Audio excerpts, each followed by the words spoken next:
வந்து அதிகரிச்சிட்டு இருக்கு. ஏற்கனவே 2 நடிகர்கள் கைதாயிருக்கிறாங்க, மேலும் சிலர் கைதாகும். அது தனியாக நீங்கள் ஒரு பொலிட்டிக்கல் கொஷின் மாதிரி கேட்டுக்கலாம். இது திரைப்படம் சம்பந்தமான கேள்விகளை ஆமாம். சாதி மறுப்பு திருமணம் நான் தமிழர் கட்சியோட சீமான் வந்து அவர் வந்து இப்போ ஒரே குளத்துல இருந்த மீன் பிடிக்கிற ஒரு பையன், மீன் பிடிக்கிற ஒரு ஒய்ஃப் அப்படின்னா தானே அது அந்த தொழிலை வந்து விருத்தியாக முடியும். இப்படி இருந்தால் தானே சரி அப்படின்னு அவர் சொல்றாரு. ஆனால் 2000 வருஷத்துக்கு முன்னாடி இப்படி இருக்கிறதா ரெக்கார்ட் பண்ணிருக்கீங்க. எப்படி பார்க்குறீங்க? காதல் பற்றி ஒவ்வொருவருக்கும் ஒவ்வொரு பார்வை இருக்கிறது, ஒவ்வொரு புரிதல் இருக்கிறது, ஒவ்வொரு அணுகுமுறை இருக்கிறது. ஐயன் திருவள்ளுவர் என்ன சொல்லுகிறார் என்பதை இந்த திரைப்படம் சொல்லுகிறது. ஏஜே பாலகிருஷ்ணன் அவர்களும் மற்ற படக்குழுவை சார்ந்தவர்களும் சாதி மறுப்பு திருமணம், உடன்போக்கு போன்றவற்றை இந்த தமிழ் சமூகம் ஏற்கனவே அங்கீகரித்திருக்கிறது என்பதை உறுதிப்படுத்தி இருக்கிறார்கள். சார், உலக திரைப்பட வரலாற்றில் திரைப்படத்துறையில் திருக்குறளுக்கான ஒரு தனி படமாக இந்த படம் எடுக்கப்பட்டிருக்கு.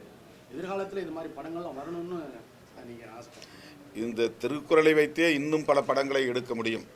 திரு ஏஜே பாலகிருஷ்ணன் அவர்கள் அடுத்து திருக்குறள் 2 என்று கூட 02 என்று எடுக்க வேண்டும் என்பது என்னுடைய அவா. ஏனென்றால் அந்த படத்தை எப்படி திருக்குறளுக்கு நேரடியாக பொருள் சொன்னால் அது ரொம்ப ட்ரையாக இருக்கும், அதுக்கு புரிஞ்சுக்க முடியாது. ஆனால் ரொம்ப இயல்பான உரையாடல்கள் மூலமாகவே ஒவ்வொரு திருக்குறளுக்குமான பொருளை சொல்லுகிற காட்சி அமைப்பு அபாரமானது.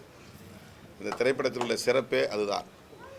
அதற்கு தகுந்த மாதிரியான காட்சி பதிவுகள், அதற்கு ஏற்றார் போல நம்முடைய கலைஞர்கள், அது வள்ளுவனாக பாத்திரமேற்றிருக்கிற கலைச்சோழன் அவர்கள், வாசுகியாக பாத்திரமேற்றிருக்கிற தனலட்சுமி அவர்கள், அடுத்து பரிதியுடைய காதலி பவளக்குடியாக நடித்திருக்கிற பெண்மணி, இவர்கள் அத்தனை பேருமே மிகச் சிறப்பாக மிக இயல்பாக நடித்திருக்கிறார்கள்.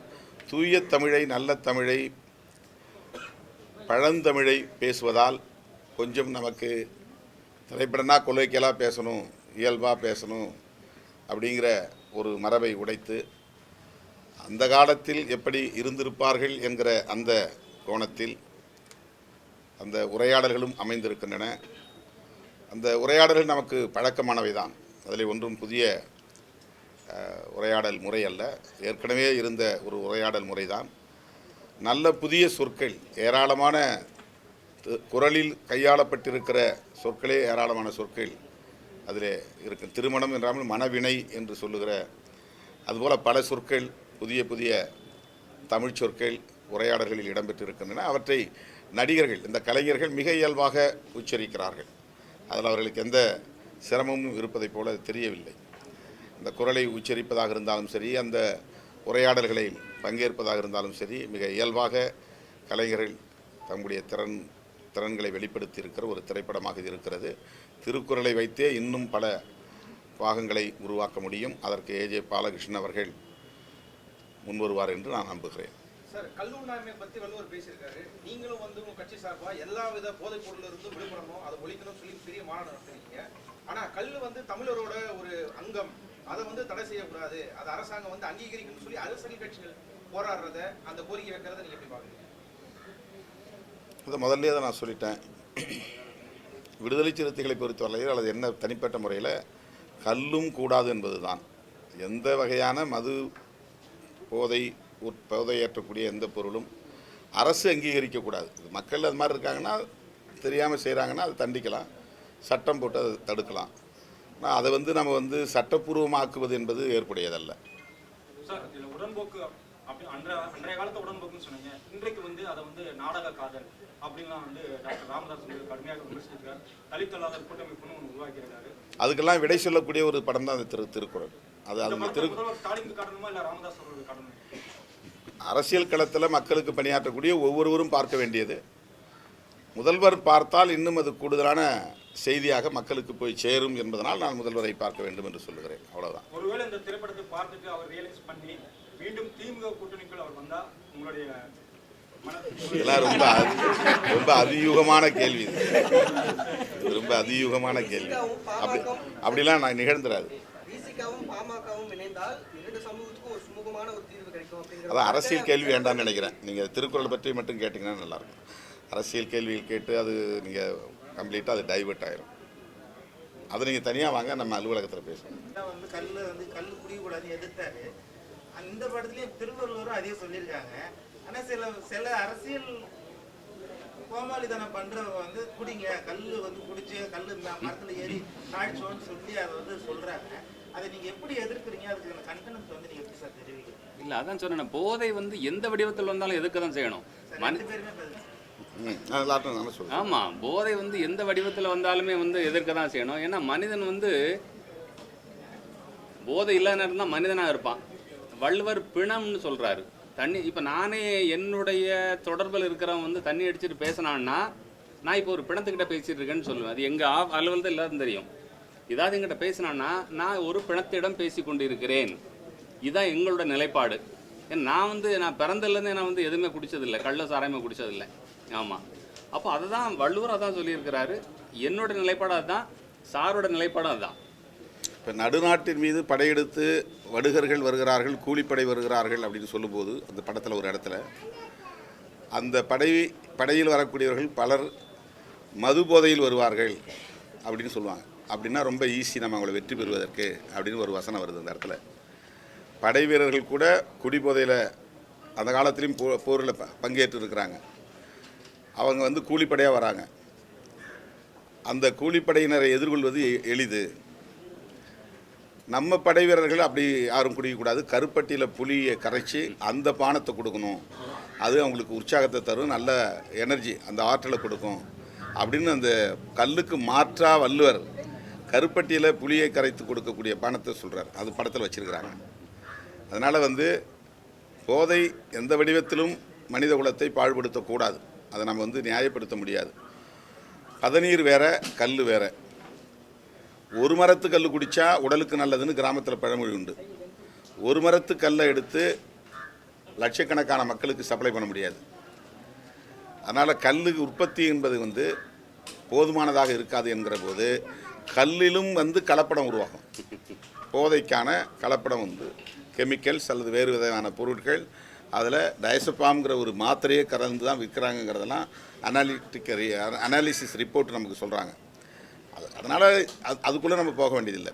வள்ளுவரை நாம் ஏற்றுக்கொள்கிறோம்னா, வள்ளுவரை ஏற்றுக்கொள்வதில் தமிழ் தேசியத்தில் ஒரு அங்கம் அப்படின்னா நம்ம வந்து கல்லுண்ணாமையை தான் வலியுறுத்த முடியும். இதில் கல் இறக்கக்கூடிய தொழிலாளர்கள் நலன் அப்படிங்கிற விஷயத்தை வச்சு பேசுகிறாங்க. கல் இறக்கக்கூடிய தொழிலாளர்களுக்கு, அவர்களுடைய நலன்களுக்கு மாற்று திட்டங்களை அரசு சிந்திக்க வேண்டும். மாற்று தொழில்களை அரசு சிந்திக்க வேண்டும். குறிப்பாக வந்து இது மாதிரி பல தொழில்கள் வந்து நம்ம வேண்டான்னு நினைக்கிறோம். பறை அடிக்கிற தொழில் வேண்டான்றோம். பறை அடிக்கிற தொழில் இருக்கட்டும், அந்த தொழிலாளர்கள் இருக்கிறாங்க, அவங்க அவங்களுக்கு வந்து புதுசாக நீங்கள் பறையை வாங்கி கொடுங்கன்னு நம்ம சொல்ல முடியாது. அந்த மாதிரி வந்து தொழிலாளர்கள் நலன் என்பது வேறு, சமூக நலன் என்கிற அடிப்படையில் போதைக்கு எதிரான கருத்து என்பது வேறு. எனவே கல்லுண்ணாமை என்பது ஐயன் திருவள்ளுவனுடைய முக்கியமான போதனைகளுள் ஒன்று. அந்த கருத்து இந்த திரைப்படத்தில் முக்கியமான பகுதிகளாக இடம்பெற்றிருக்கின்றன. இன்னைக்கு ஒரு தலை சிறந்த ஒரு சமூக செயல்பாட்டாளர் வந்து எங்கள் படத்தோட காட்சி வந்து பார்த்ததுக்கு வந்து நன்றி. உங்களுக்கும் மிக்க நன்றி. இந்த படத்தோடைய முன்னோட்டத்தையும் அவர் தான் வெளியிட்டார். முதல்வர் இல்லை, பாடல் வெளியிட்டார். சார் தான் வந்து ட்ரெய்லர் வெளியிட்டாங்க. அப்போது வந்து இவர் சமூகத்தின் மீது எவ்வளவு ஒரு ஆர்வமாக இருக்கிறார் என்பதை வந்து நாம் காண முடியும். இந்த படத்தை பற்றியும் விரிவாக பேசினாங்க. அவருக்கு வந்து என்னுடைய நன்றிகளை தெரிவித்துக் கொள்கிறேன். படத்தை பற்றி அவரே அனலைஸ் பண்ணி சொல்லிட்டார். இதில் இருக்கக்கூடிய கல் உண்ணாமை, போதைங்கிறது வந்து எந்த வடிவத்தில் வந்தாலும் அது போதை தான். அது வந்து கல்லாக இருக்கலாம், சாராயமாக இருக்கலாம், விஷ்கியாக இருக்கலாம். அதனால் வந்து அதை அவர் தெளிவாக சொல்லிட்டார். மற்றபடி எங்களை விட அவர் அனாலிசிஸ் வேறு மாதிரி இருக்குது. இதில் வந்து உடன்போக்காக இருக்கட்டும், எப்போ கல்யாணம் பண்ணிக்கணும், காலையில் கல்யாணம் பண்ணிட்டு சாயந்தரம் கூடுறத வந்து வள்ளுவர் எவ்வளோ எதிர்க்கிறாரு, பழகி தான் வந்து இந்த சமூகத்தில் வந்து கல்யாணம் பண்ணுங்கிறத வள்ளுவர் ரொம்ப தெளிவாக பதிவு பண்ணுறாரு. அது இன்றைய சமூகத்துக்கு ஒரு தேவையான விஷயம். ஆமாம். வேறு ஏதாவது கேட்க விரும்புகிறீங்களா நீங்கள்? போதும். நீங்கள் டைரக்டர் ஞான ராஜசேகரன் பெரியார் படம் எடுத்தவர், பாரதியார் எடுத்தவங்க, அவங்க படத்தை எப்படி பார்க்குறாங்க, என்ன கருத்து? இன்றைய காலகட்டத்தில் வந்து இது மாதிரி பீரியட் ஃபிலிம்ஸ் எடுக்கிறதுக்கு வந்து தயாரிப்பாளர்கள்லாம் முன் வர்றது கிடையாது. கோடிக்கணக்கான ரூபாய்களை வந்து வேறு படத்துக்கு செலவு பண்ண தயாராக இருக்காங்க. ஆனால் இது மாதிரி படங்களுக்கு வந்து தயாரிக்க யாரும் முன் வர்றதில்லை. இப்படிப்பட்ட ஒரு சூழ்நிலை வந்து மிஸ்டர் பாலகிருஷ்ணன் வந்து இப்படி ஒரு அற்புதமான ஒரு படத்தை நமக்கு தயாரித்து தந்திருக்காரு. ஏன்னா இன்றைக்கி இருக்கிற காலத்து இப்படி இது போல் ஒரு திருக்குறள் பேஸ்டாக ஒரு படம் நமக்கு ஒரு ஃபீல் குட் ஃபில்ம் ஆக்கியிருக்கார். அதுதான் ரொம்ப பாராட்டுக்குரியதுன்னு நான் நினைக்கிறேன். ஏன்னா படம் பார்க்கும்பொழுது ஏன்னா ஒரு பிரிச்சியாக இருக்கும்பொழுது அது வந்து எவ்வளோ தூரத்துக்கு வந்து இன்றைக்கி ஃபீல் குட்டாக இருக்குன்றது இந்த படத்தை பார்த்தா தெரியும். அதுக்கு வந்து இதில் கேமராமேன், ஆர்ட் டைரக்டர், இப்படி நடிகர்கள் எல்லாருமே வந்து இதுக்கு கான்ட்ரிபியூட் பண்ணியிருக்காங்க.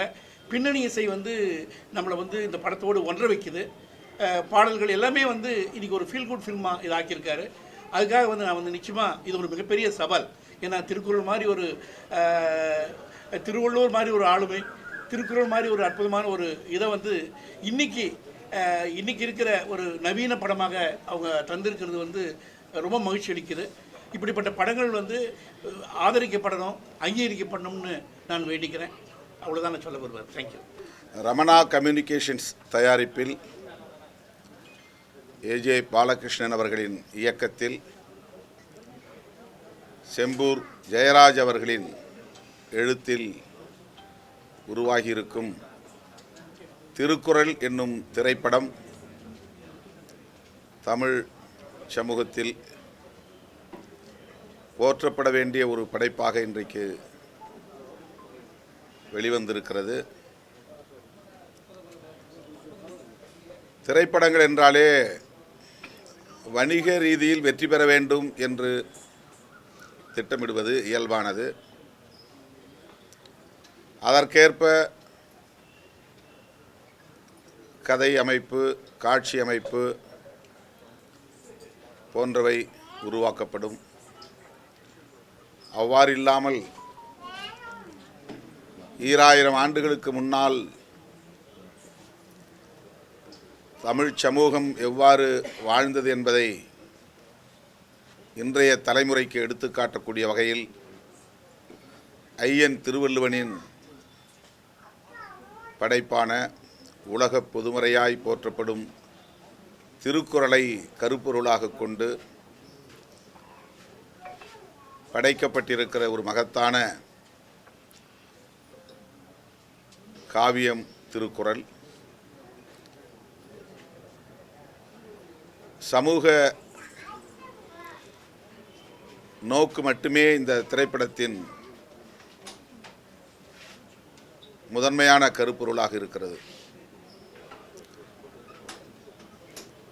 தமிழ்ச் சமூகம்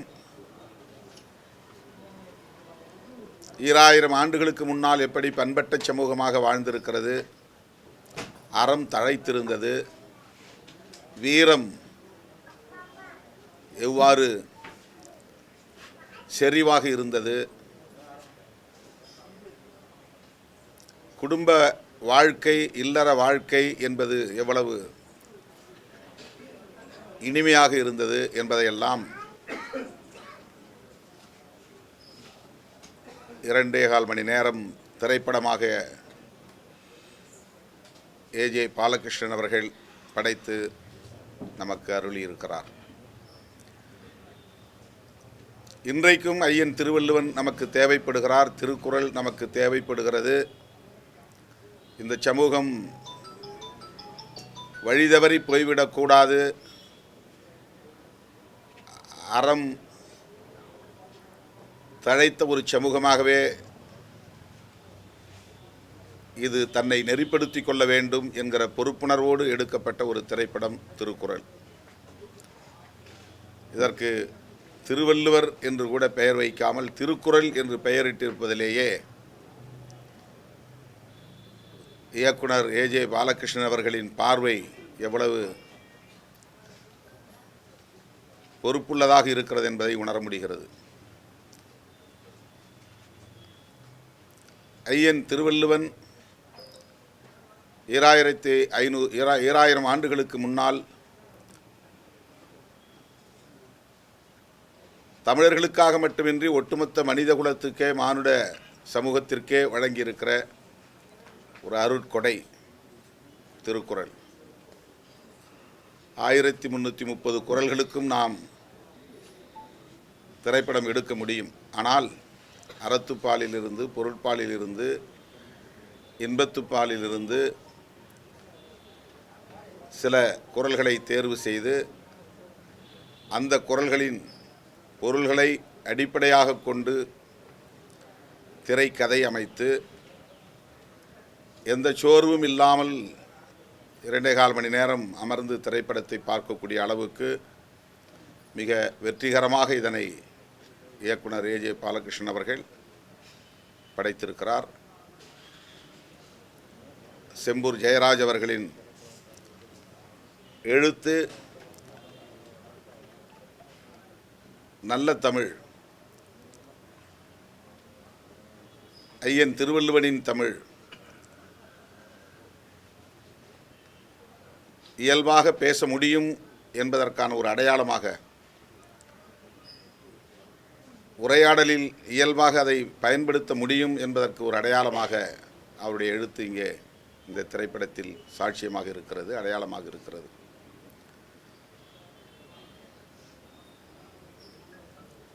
மிக இயல்பாக கலைச்சோழன் அவர்களும் தனலட்சுமி அவர்களும் அந்த படத்தில் நடித்திருக்கிற ஒவ்வொரு பாத்திரமும் தங்கள் நடிப்பு திறனை வெளிப்படுத்தியிருக்கிறார்கள். கேமராமேன் எட்வின் அவர்களும் மிக அழகாக திரைப்பட காட்சிகளை நமக்கு படமாக்கி தந்திருக்கிறார். பாடல்களும் இசைஞானி இளையராஜா அவர்களின் இசையில் உயிர்ப்போடு இருக்கிறது. ஒட்டுமொத்த பின்னணி இசையே இசைஞானி இளையராஜா அவர்களால் படைக்கப்பட்டிருக்கிறது. இந்த திரைப்படத்திற்கான உயிர்ப்பை அவர் தந்திருக்கிறார் இசையின் மூலம். ஒவ்வொரு தமிழ் குடிமகனும் பார்க்க வேண்டிய திரைப்படம்.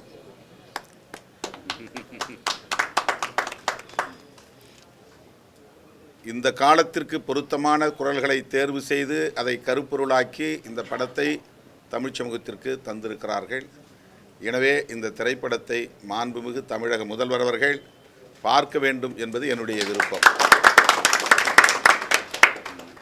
அவரே இந்த திரைப்படத்தை பார்ப்பதன் மூலம் ஐயன் திருவள்ளுவருக்கு அவர் செய்கிற சிறப்பாக அது அமையும், திருக்குறளுக்கு செய்கிற சிறப்பாக அமையும்.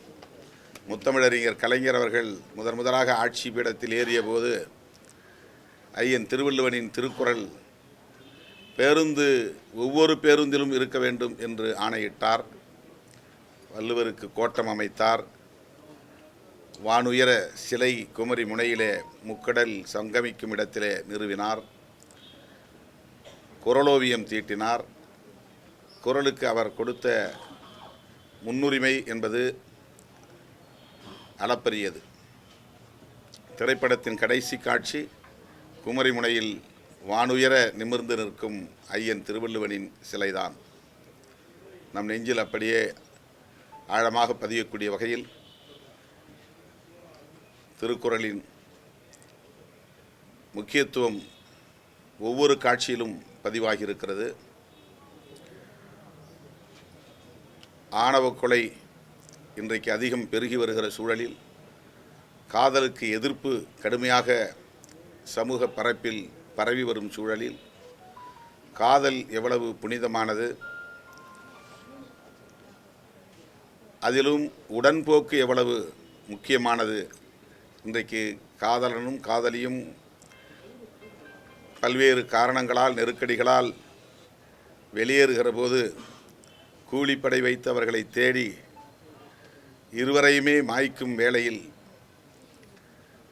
ஈடுபடுகிற அவலங்களை நாம் பார்க்கிறோம். இந்த காலச்சூழலில் ஐயன் திருவள்ளுவனின் வாதத்தை எடுத்து முன்வைக்கக்கூடிய ஒரு படமாக, திரைப்படமாக காதல் போற்றுதலுக்குரியது. குடும்ப நெருக்கடியில் அவர்கள் இருவரும் இணைந்து வாழ முயற்சிக்கிற அந்த உடன்போக்கு என்பது நியாயமானது, அது அறம் சார்ந்தது என்கிற கருத்து இந்த திரைப்படத்திலே வலுவாக சொல்லப்பட்டிருக்கிறது. கல்லுண்ணாமை என்கிற அதிகாரம் திருக்குறளிலே உண்டு. கல் விற்பதற்கு தடை விதிக்க வேண்டும் என்று ஐயன் திருவள்ளுவர் மன்னனுக்கு அறிவுரை சொல்லுகிற காட்சி இந்த திரைப்படத்திலே இருக்கிறது. அன்றைக்கு 2000 ஆண்டுகளுக்கு முன்னால் மது உற்பத்தி, மது வியாபாரம் என்பது இல்லாத காலத்தில் தென்னை மரங்களிலிருந்தும் பனை மரங்களிலிருந்தும் இறக்கப்படுகிற கல் பல வகையிலும் உடல்நலத்திற்கு மட்டுமின்றி சமூக நலத்திற்கும் பாதிப்பை ஏற்படுத்தக்கூடியவையாக இருந்ததை சுட்டிக்காட்டி கல்லுண்ணாமையை வலியுறுத்தக்கூடிய காட்சி பதிவுகளும் இதிலே இடம்பெற்றிருக்கின்றன. அறம் பிழைப்பவர்கள், குற்றம் செய்யக்கூடியவர்கள் யாராயிருந்தாலும் அவர்கள் கடுமையாக தண்டிக்கப்பட வேண்டும் என்கிற கருத்தை மையமாக கொண்டு கழுவில் ஏற்றுகிற காட்சி, அது வள்ளுவனே இவனை தண்டிக்க வேண்டும், கழுவேற்ற வேண்டும் என்று சொல்லுகிற காட்சி.